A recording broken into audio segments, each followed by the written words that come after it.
ซื่อเพราะว่าทั้งบ่เตียงเราก็บ่ได้มีอคติหยังนะเราก็ว่าเอ้าบอกไปในทางที่ดียกเรื่องขึ้นมาทางที่ดีก็เอาไปโลดตู้ไว้แล้วว่าFC เนี่ยเขาบ่ฮู้นำเฮาดอกแล้วก็ว่าแนวนี้แม่นพี่น้องเอ้ยเนาะมีแต่เอาฝากไว้ส่ำนี้อันใดที่ว่าตุกคำเว้าบ่ม่วนผิดพลาดประการใดเนาะบ่ถูกบ่ควรแล้วก็ขอโทษขออภัยหลายๆเด้อเนาะบางเทื่อตุกคำอาจสิรู้เท่าบ่ถึงการพี่น้องเอ้ยเนาะก็พิจารณาเบิ่งก็ตักเตือนกันได้อีกพี่น้องเอ้ยเนาะเอาโอเคพี่น้องฝากกดไลค์กดแชร์กดติดตามกด Subscribe ให้ตุกคำเลยเนาะแต่คือมีมื้อหนึงที่ว่าตู้ซิดได้นั่งสัมภาษณ์ได้ว่าคุยกับน้องมะนาวว่ามื้อที่ไปอ่าบ่เตียงโดยครอบครัวบ่เตียงเนาะหรือว่าหาเอื้อยเพิ่นนั่นแหละเมียบ่เตียงก็เอื้อยเลาเนาะลูกพี่ลูกน้องกันพี่น้องสายเลือดตระกูลเดียวกันคืออันนี้ทุกคำบ่ได้ออกมาแบบว่าเว้าให้บ่เตียงหรือว่าจังไดเด้อพี่น้องทุกคำออกมาถาม FC เนาะหรือว่าแลกเปลี่ยนความคิดเห็นกันเนาะเพราะมันมี FC กลุ่มหนึงที่ว่าที่บ่มักทีมงานปันสุกนั่นแหละก็ง่ายซะบ่มักทีมงานปันสุกหรือว่าบ่มักทางตุสิทธิ์เนาะตุสิทธิ์การที่ตุสิทธิ์ตัดสินใจเข้ามาช่วยเหลือน้องมะนาวนี่บางคนก็แนมว่าสิค้ำหน้าค้ำตาสายบุญบ่ค้ำหน้าค้ำตาบ่เตียงบ่อีหยังประมาณนี้นะพี่น้องเนาะเพราะว่าอันนี้ทางบ่เตียงสิฮู้หรือบ่ฮู้หรือว่าบ่เตียงเราสิหรือบ่ก็ทุกคำก็บ่ฮู้คือกันเนาะมันก็เป็นการดีพี่น้องเนาะการดีเพราะว่าน้องมะนาวไปขอความช่วยเหลือจากบ่เตียงก็เราว่าบ่อยู่เราว่าบ่เห็นบ่เตียงเนาะที่ว่าตุสิทธิ์ได้ถามไปว่าเป็นจังได๋ไปขอความช่วยเหลือเพิ่นว่าจังได๋ดูคำปันสุขคนสู้ชีวิตผ่านมรสุมท้องทับลงในใจเจอเรื่องร้ายทำให้เหลือเรี่ยวแรงแต่หัวใจยังไม่แพ้ไม่เคยสิ้นแสงยังคงแกร่งเดินหน้าสู้ต่อไปกับทักทายสบายดีและสวัสดีเด้อพ่อแม่พี่น้อง FC หมู่เพื่อนเบิดทุกคนทุกท่านบ่ว่าสิเป็นพี่น้องฝั่งไทยฝั่งลาวหรือว่าต่างประเทศ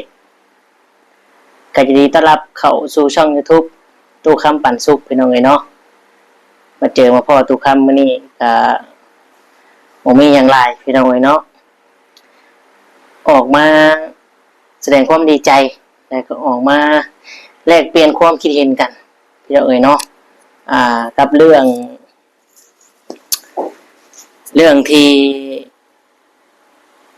แม่สอนเนาะหรือว่าแม่ตุสิทธิ์หรือครอบครัวตุสิทธิ์ที่จะซอยน้องมะนาวยื่นมือเข้ามาช่วยเหลือต่อยาให้เนาะเราก็ค้าขายห้ำหรือว่าขายลำเขาเราแล้วเราสิซอยเนาะต่อ 1,000 2,000 ก็ได้พี่น้องเอ้ยต่อได้เนาะบ่จำเป็นต้องมี 4,000 เนี่ยไปต่อทีเดียว 4,000 เนี่ยคือ6เดือนคันไปได้รอบมีเงินก็ต่อมาทีเดียวเลย 4,000 แต่ว่าเฮามีสำนี้เฮาก็ต่อสำนี้ก็ได้เนาะพี่น้องเนาะจุดประสงค์ของความอยากช่วยเหลือหรือว่ามีจิตใจเมตตาของแม่สอนเนาะพี่น้องเนาะก็ทุกคำก็ขอบุญขอบคุณแทนน้องมะนาวให้แม่สอนอยู่ดีมีแฮงขายข้าวขายน้ำขายห้ำให้มีราคาดีเนาะพี่น้องเนาะแต่ว่าประเด็นนี้มันมีอยู่จังซี่พี่น้องเอ้ยเนาะที่ทุกคำจะออกมาแลกเปลี่ยนความคิดเห็นและอยากให้ FC ฟังแล้วก็พิจารณาซอยกันว่าความช่วยเหลือนี้ความช่วยเหลือของครอบครัวตุสิทธิ์หรือว่าทางแม่สอนนี้มันสวยงามหรือว่าจังใดเนาะเพราะว่ามันก็มี FC ที่บ่มักแล้วก็ที่บ่หวังดี FC ที่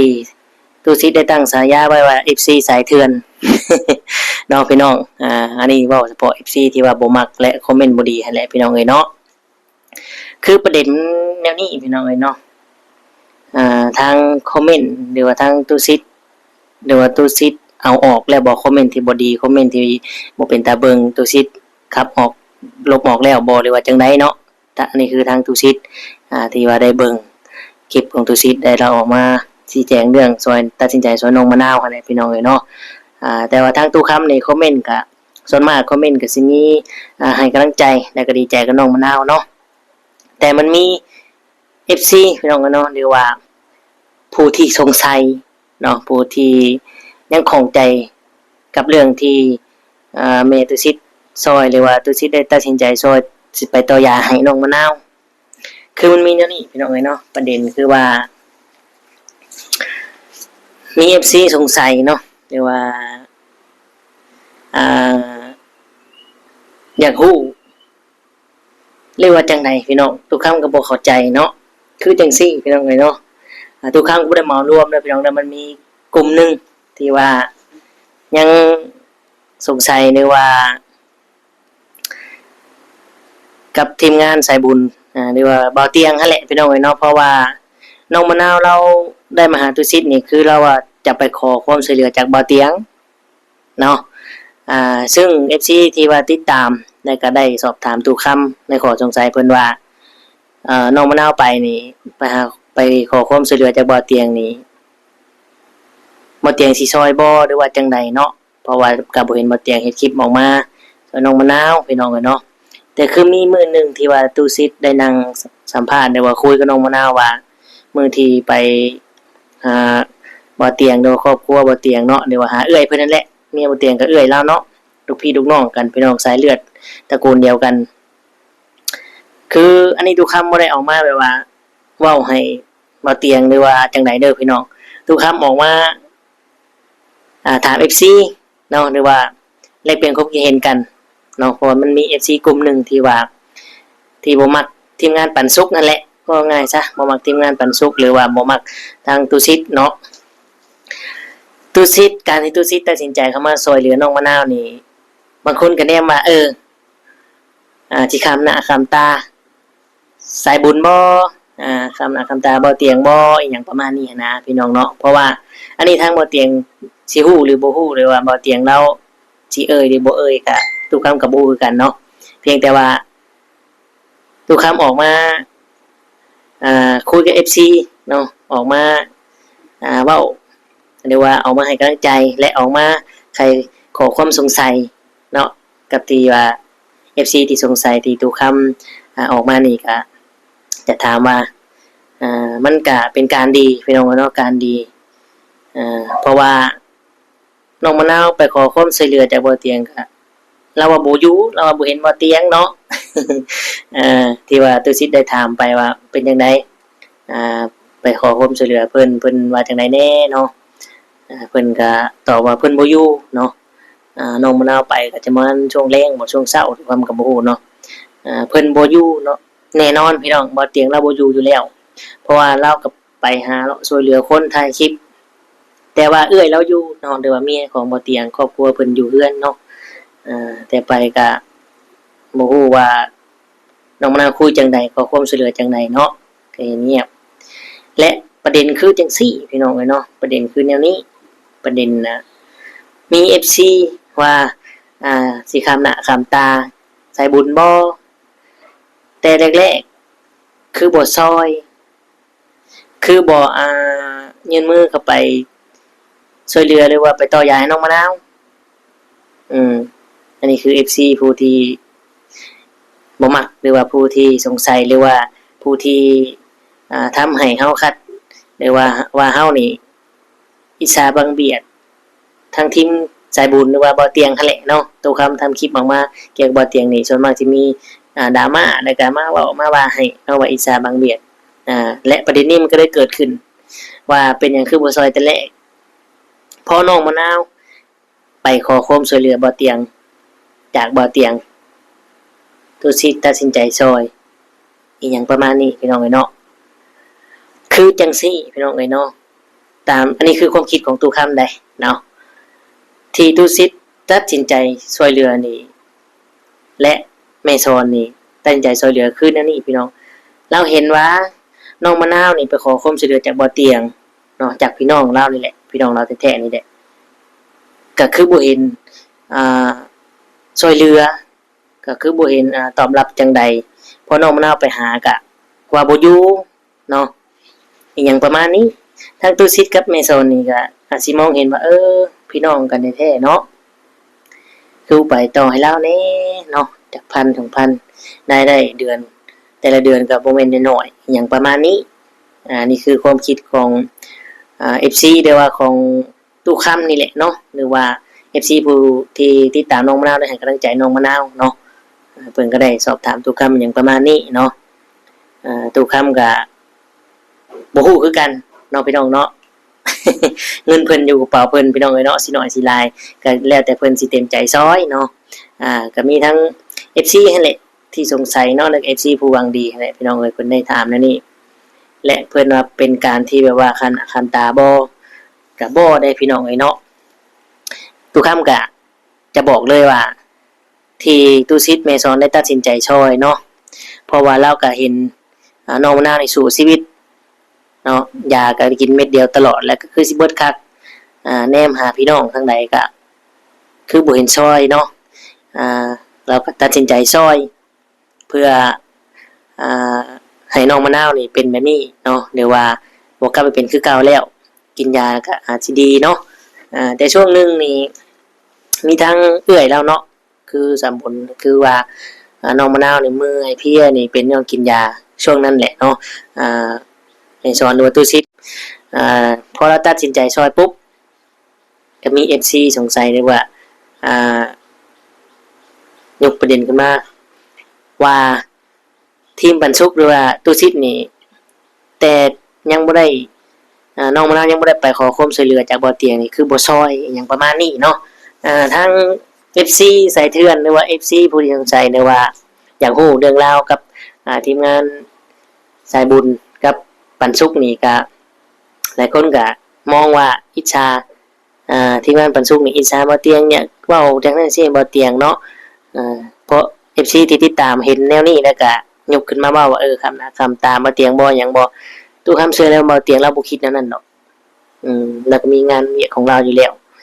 ถ้าว่าเฮาสิช่วยนี่ก็บ่แม่นว่าทางทีมงานปันสุกนี่หรือว่าเมซอนนี่หรือว่าตู้ซิดนี่แหละเนาะเข้าไปช่วยนี่บ่แม่นว่า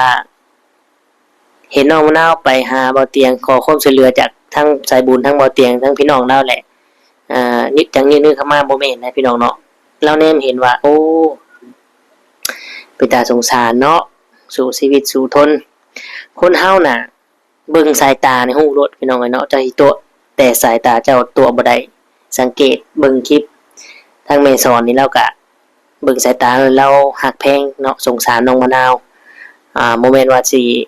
ซอยเพื่อความเห็นน้องมะนาวไปขอความช่วยเหลือจากบ่อเตียงแหละช่วยลัดหน้าหรือว่าคำหน้าคำตาอีหยังประมาณนี้บ่แม่นนะพี่น้องเอ้ยเนาะทุกคนเบิ่งฟังแล้วก็พิจารณานำกันเนาะว่าอิจฉาน้องมะนาวบ่ที่มีคนเข้ามาช่วยเหลือหรือว่าบ่มักหรือจังให้เกิดความบ่ถูกกันบ่หรือว่าจังไดเนาะแต่ว่าตู้คำกับบ่อเตียงก็คุยกันปกติเนาะเซตที่บ่อเตียงทางมาเล่นนำก็มีถ้า FC บ่เชื่อได้ตู้คำให้เบิ่งก็มีเนาะเซตคุยกันทางปกติทางบ่อเตียงก็แล้วก็ช่วงนึงคือเราเซตมาหาตู้คำก็คือระบอกแหละเนาะแล้วก็ว่า FC น่ะมันต้องไปสนใจดอกเราว่าซี่เนาะมันต้องไปสนใจหรือว่าบ่ต้องใส่ใจถ้าว่าเฮาเฮ็ดทางนี้ได้เฮาต้องรับได้ช่วงนั้นมันก็มีที่ทุกคำเห็นน่ะมันสิมีดราม่าหลายคอมเมนต์ว่าอีสาบ่เตียงจังได๋สิบ่เตียงเราก็เลยว่าฉันบ่ต้องเฮ็ดคลิปหรือว่าเว้าให้เฮานั่นกันดอกตู้เอ้ยเนาะนี่คือตู้ทางบ่เตียงเว้า FC น่ะเขาจะเฮ็ดให้เฮาร้ายกันผิดกันอยู่แล้วแล้ววันนี้นะที่ว่าคุยกันเนาะและนี่แหละพี่น้องมันก็ได้เป็นประเด็นว่าทีมงานปันสุกน่ะหรือว่าตู้ซิดน่ะคือซอยตอนนี้ตะกี้คือบ่ซอยพอน้องมะนาวไปขอความช่วยเหลือจากบ่อเตียงแหละตัดสินใจซอยอันนี้คือ FC เว้าได้นี่พี่น้องเอ้ยเนาะทุกคำก็เลยอยากถามทุกคนเนาะ FC น้องมะนาวหรือว่าคนที่ฮักตู้ซิดหรือฮักทีมงานปันสุกนี่แหละเนาะพี่น้องคือบางเทื่อทีมงานปันสุกเฮ็ดหยังนี่มีแต่ว่าอิจฉาเบียดเบียนเขาพาดพิงเขาเว้าให้เขาอีหยังประมาณนี้นะพี่น้องเอ้ยเนาะสำหรับตู้คำบ่เลยพี่น้องเอ้ยเนาะ คนเฮาน่ะแข่งรถแข่งเรือแข่งใดแข่งบุญวาสนาแข่งกันบ่ได้เด้พี่น้องเอ้ยเนาะเฮาต้องแยกออกและดีใจนำแล้วก็เอาเขามาเป็นแรงผลักดันและเป็นไอดอลแบบนี้จะดีกว่าเนาะทุกคนเฮ็ดเบิดเห็นบ่พี่น้อง YouTube บ่เตียงแล้วก็เฮ็ด YouTube ก่อนเนาะในหมู่บ้านอันนี้ในหมู่บ้านโคกก็เอาเราแบบอย่างแล้วก็ขึ้นมาเฮ็ด YouTube เนาะแต่บางคนก็เฮ็ดด้วยความจริงใจบางคนเฮ็ดด้วยความอยากได้วิวเฮ็ดเพื่อหาผลประโยชน์อีหยังประมาณนี้นะพี่น้องเนาะมันก็มีดราม่าเกิดขึ้นในช่วงนั้นเนาะช่วงเงิน 90,000 นั่นแหละพี่น้องเอ้ยแต่มันมีก็ประเด็นขึ้นมาว่าทีมงานปันสุกนี่อีสานบ่เตียงมีแต่ว่าบอกไปในทางที่บ่โอเคบ่เบิกปานใดนั่นแหละพี่น้องเอ้ยเนาะแต่ว่าบ่นำออกความคิดเห็นโอ้หลายแฮงพี่น้องเอ้ยเนาะสำหรับที่ทุก FC ทุกคนที่ว่าชื่นชอบเป็นเน็ตไอดอลของไปของมันเนาะแล้วก็ซอยคนฮักทุกคำทุกซิดก็มีพี่น้องเอ้ยเนาะและประเด็นนี่มันเกิดขึ้นเนี่ยมันสิว่าจังได๋พี่น้องเนาะเฮาตั้งใจซอยนี่ตั้งใจซอยหรือว่าอยากให้น้องมะนาวนี่อยากให้น้องมะนาวได้กินยาต่อไปพี่น้องเอ้ยเนาะให้น้องมะนาวนี่กินยาต่อไปและประเด็นนี้นี่ทุกคำว่ามันเป็นแนวไหนพี่น้อง FC คิดว่าแนวไหนเนาะแลกเปลี่ยนความคิดเห็นกันแน่พี่น้องการที่เฮาสิซอยไปจักคนนี่เป็นหยังต้องคิดว่าเฮาอิจฉาบางเวียดคำหน้าคำตาเพิ่นเป็นแนวใดพี่น้องเอ้ยเนาะ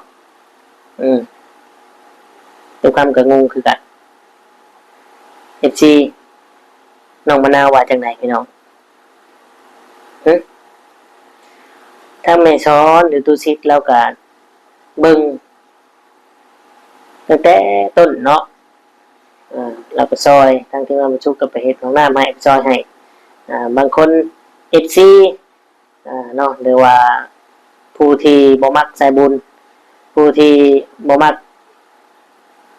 ทีมปันสุกหรือว่ามักเนาะก็ว่าโอ้ถ้าบ่มี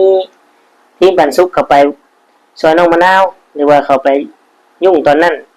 น้องมะนาวก็คือสิได้ดีกว่านี้และได้เงินได้ซ่านอยู่จากทีมงานสายบุญหรือจากทั้งพี่น้องเพิ่นจังซี่เนาะมันก็ถ้าอยากซอยนี่มันก็บ่เกี่ยวกันดอกเนาะบ่เกี่ยวว่าสายบุญสาย YouTube ปันสุกทีมงานเล็กๆน้อยๆเข้าไปมันก็บ่เป็นประเด็นดอกพี่น้องเอ้ยเนาะถ้าเฮาอยากซอยแต่ว่าน้องมะนาวแล้วก็โอ้ถ้าเพิ่นอยากซอยนี่อันนี้คือน้องมะนาวได้เว้ากับทุกคำเนาะหรือว่าคุยหรือว่าเว้ากันว่าถ้าเพิ่นสิซอยเฮานี่ก็คงซอยแต่ดนนั่นแหละระวังซี่เนาะเราก็ว่าเป็นน้ำบุญวาสนาเฮานี่แหละเราเนาะทางอื่นก็ยังไปซอยได้ทางอื่นเขตอื่นเมืองไกลเนาะก็ซอยเต็มที่ก็ยังซอยได้อย่างประมาณนี้นะเนาะตามที่ว่าเราก็เบิ่งคลิปคือกันเราเนาะก็เงินอยู่ในกระเป๋าเพิ่นสิให้เพิ่นมาซอยก็มันก็ยากพี่น้องเอ้ยเนาะแต่ว่าทั้งสายบุญนี่สิซอยหรือบ่ซอยก็บ่ฮู้เนาะเพราะว่าน้องมะนาวเราเราไปหาแล้วแต่ว่าเพิ่นบ่อยู่เนาะเพิ่นบ่อยู่ แต่ว่าเอื้อยน่ะอยู่บ่ได้ไว้ใดเนาะทางเอื้อยหรือว่าทางเมียบ่เตียงนั่นแหละครอบครัวเพิ่นอาจจะอยู่เราก็อาจจะคุยกันหรือว่าอาจจะปรึกษาบอกบ่เตียงอยู่หั่นดอกนั่นแหละเนาะแต่ว่ามันมีประเด็น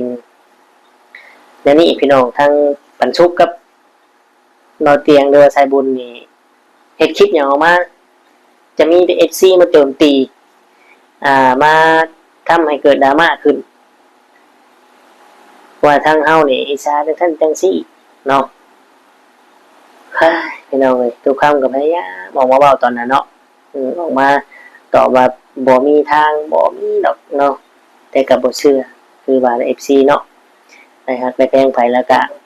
จนคือพ่อใหญ่ป่องเว้าแหละเนาะอ่า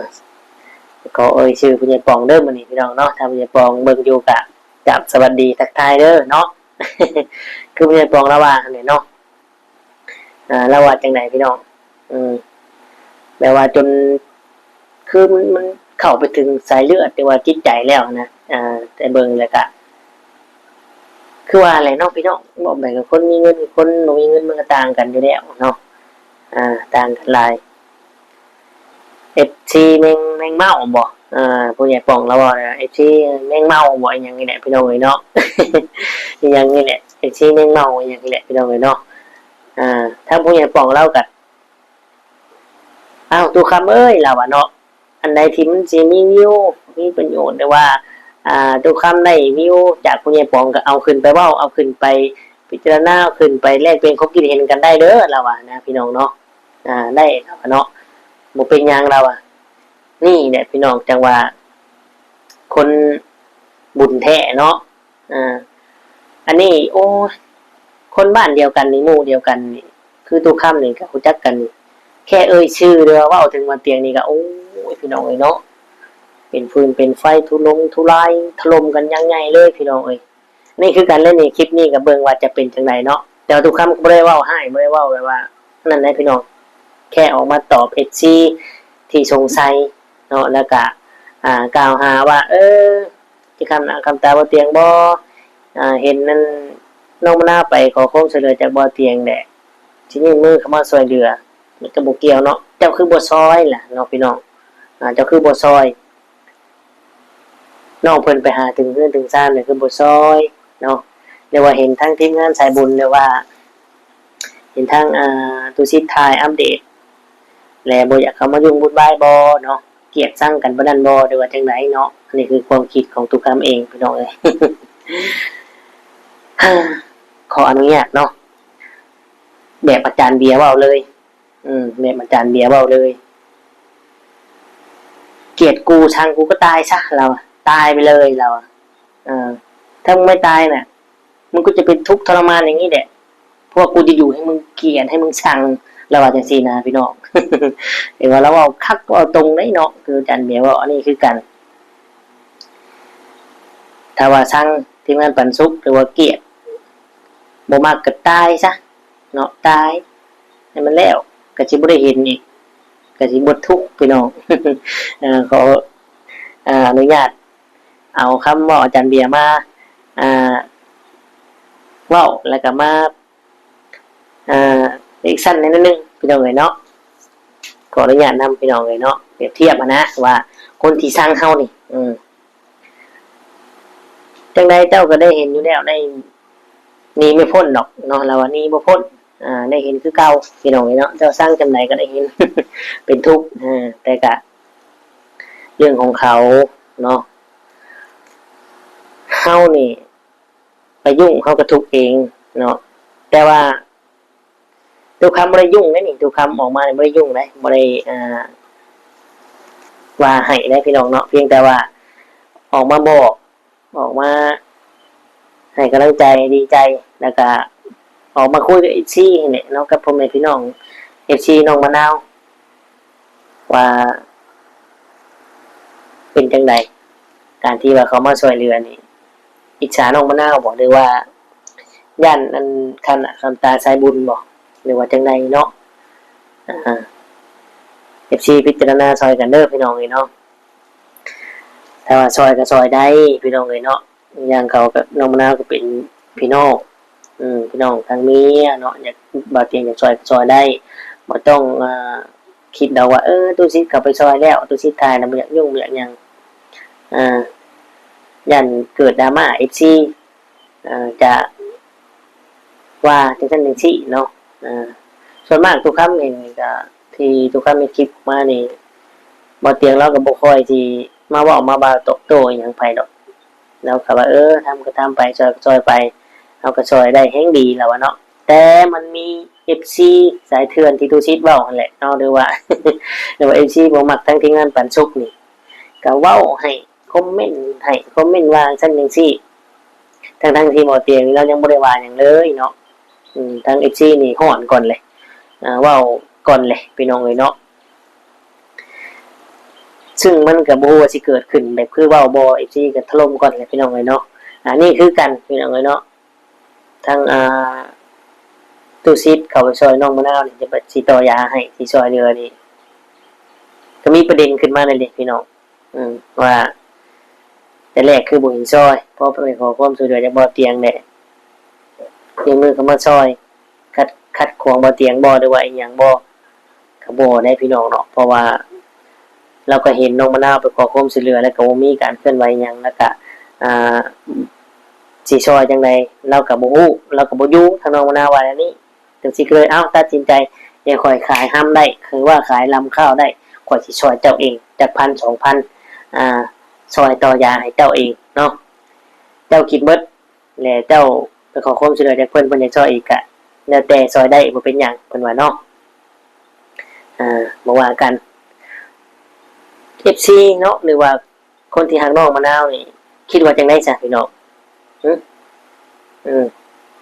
บางคนก็ว่าน้องมะนาวบ่ไปขอความช่วยเหลือจากเขาเองบ่ไปหาเขาทุกอย่างลำบากก็บ่ย่างไปหาเขาเราก็ฉลาดได้หน่วยเราเป็นหน่วยเราบ่ฮู้ได้สมองเรานี่ก็รับรู้คือเราก็เบิ่งคลิปแล้วเราก็เห็นเนาะไปซอยทางอื่นก็ได้แล้วและทั้งเฮานี่ก็มีคนเข้ามาถ่ายมีคนเข้ามาสัมภาษณ์ก็เยอะแยะแล้วก็ลงช่องอยู่สิบ่เห็นแน่บ่แล้วเนาะสิบ่เห็นแน่บ่ในคลิปในช่องนี้ว่าต้องการความช่วยเหลือส่ำใดอยากให้ซอยส่ำใดเนาะสิบ่เห็นแน่บ่แล้วเนาะพี่น้องอันนี้คือความคิดของเราความคิดของน้องมะนาวพี่น้องเอ้ยเนาะแล้วก็ว่าอันนี้ก็เลยกลายเป็นว่าบ่กล้าไปจนมีมื้อนั้นแหละเราไปขอความช่วยเหลือจากบ่อเตียงเราคือสิท้อแท้และสู้ชีวิตแฮงดีเนาะจนถึงกล้าไปเลยสิชอบกล้าไปเลยแล้วเนาะว่าอันนี้และคำสุภาษิตเพิ่นเว้าคือ FC คอมเมนต์นั่นแหละเนาะทุกเพิ่นบ่ว่าดีพี่น้องมีเพิ่นจังว่าพี่น้องลุงป้าก็ว่าหลานนี่แหละคือความทุกข์ยากบ่มีพี่น้องเอ้ยเนาะแฮงเหยียบย่ำแฮงบ่เบิ่งกันพี่น้องก็ได้พี่น้องเอ้ยเนาะทุกคำก็เคยมีคือกันแบบนี้เจอคือกันเนาะได้แต่คิดแล้วก็เก็บมาเป็นแฮงผลักดันสู้พี่น้องเอ้ยเนาะพี่น้องทุกคำนี่ก็มีผู้หังผู้มีผู้รวยนี่ก็หลายแต่ครอบครัวทุกคำนี่ค่อนข้างสิลำบากทุกยากขาดข้าวขาดน้ำให้หน้าตะกาก็บ่มีคือกันพี่น้องเอ้ยเนาะแต่อดีตผ่านมาตั้งแต่ทุกคำยังน้อยๆก็ดูถูกเหยียดดามว่าจังซั่นจังซี่นี่แหละทุกคำถึงบ่อยู่ซื่อๆสู้ชีวิตคือกันทุกคำก็ได้พี่น้องเอ้ยเนาะพ่อแม่ก็ทิ้งให้ทิ้งนาป้าบ้านป้าเมืองลงมาหาเงินหาค่ำในประเทศไทยจนพออยู่พอกินมีให้มีตะกร้าให้หน้าตะกร้าพอได้เฮ็ดกินก็โอเคพี่น้องเนาะทุกคำใหญ่ขึ้นมาก็อาจจะมีเขียนแน่บ่ฮู้บ่จักหยังแน่ที่ผ่านมาในอดีตก็บ่ว่ากันพี่น้องเนาะจนใหญ่ขึ้นมาจนอายุส่ำนี้แล้วก็รู้สึกว่าคำสุภาษิตเพิ่นเว้านี่แม่นอีหลีพี่น้องเนาะมีจังหวะพี่น้องมีเงินเรียกน้องมีทองเรียกพี่เนาะแต่บ่มีหยังเลยนี่โอ้ยพี่น้องบ่จักเลยสายเลือดแท้ๆตระกูลเดียวกันแท้ๆรากเหง้าตัวเองแท้ๆก็ยังบ่ฮู้เลยบ่ฮู้จักพี่น้องเอ้ยเนาะนี่คือความบ่มีพี่น้องเอ้ยพี่น้องเอ้ยเนาะสำหรับประเด็นนี้หรือว่าเรื่องนี้คลิปนี้ทุกคำก็ฝากไว้ส่ำนี้ให้ FC คนที่ติดตามน้องมะนาวฮักแพงน้องมะนาวพิจารณาเบิ่งพี่น้องเอ้ยเนาะว่าสิ่งที่ทุกคนคนผู้นั้นหรือว่า FC นี่ที่ได้บอกออกมานี่มันถูกหรือผิดเนาะ